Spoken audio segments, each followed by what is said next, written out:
Over the last few years, I've been acquiring a lot of great pieces, and there were a couple pieces that I acquired that I thought were just substantial, and it really like upped the quality of my collection. So I thought, all right, I guess now's as good a time as ever to start thinking about making a book. I put as much work as I into it as I would, like, say a Metallica album, which means going over every single layout, every single picture, every single word, sentence, letter. But having no previous experience as an author, and just the pure breadth of my collection, because of it, it took me 3 years.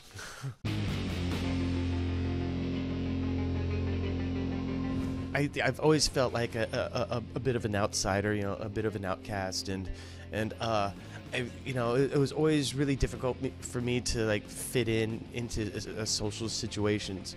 And when I first started watching horror movies, I was always able to relate to the monsters, or the villains, or the mad doctors, or whatever, much more than the heroes, or the good guys, or whatever. And it was I felt a kinship with these monsters, and it was something that never really left me ever since I was a child.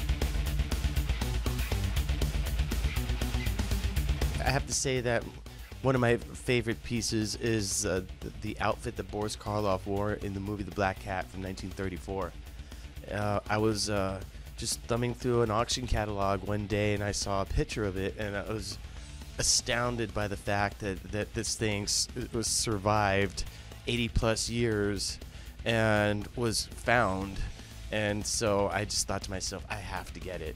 That was one of the pieces, once I acquired it, that made me want to really seriously think about making a book.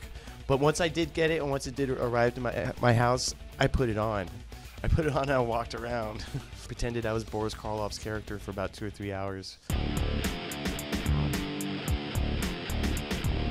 When I started getting back into it, I did everything I could to seek out other collectors all across the country, all across the world, really. I spent a lot of time on the phone just talking to complete strangers. I wrote a lot of letters. I went to a lot of garage sales, antique stores, comic conventions, and toy conventions. Back then, when like toy conventions and comic conventions were really small and 99% male. But I have people out there who are actively looking for this stuff for me.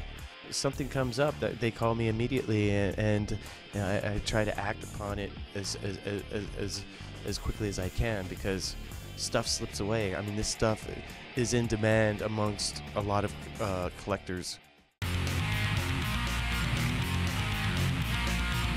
I have a place in my house where it's just movie posters all on all the walls, and I have a chair right there, and right next to the chair is a small amp and a guitar.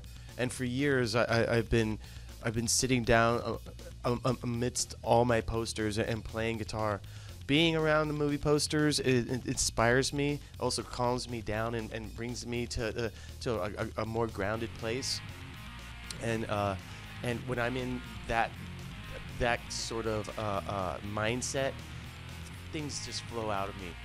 And these things are to me are things of beauty, and I love being around them all the time. And playing guitar in the presence of these posters is super fun for me. I've always wanted to start a toy line, being a total like toy geek for years and years and years. And the first thing that we're doing, well, the toy line is called KVH Toys, and you can go to kvhtoys.com to get more info. But the first toy that we're doing is based on a persona that I have in the book called Kirk Hammett. And it's basically myself in ghoul makeup with fangs. And the first toy that we're doing is a small little figure of that persona, Kirk Hammett.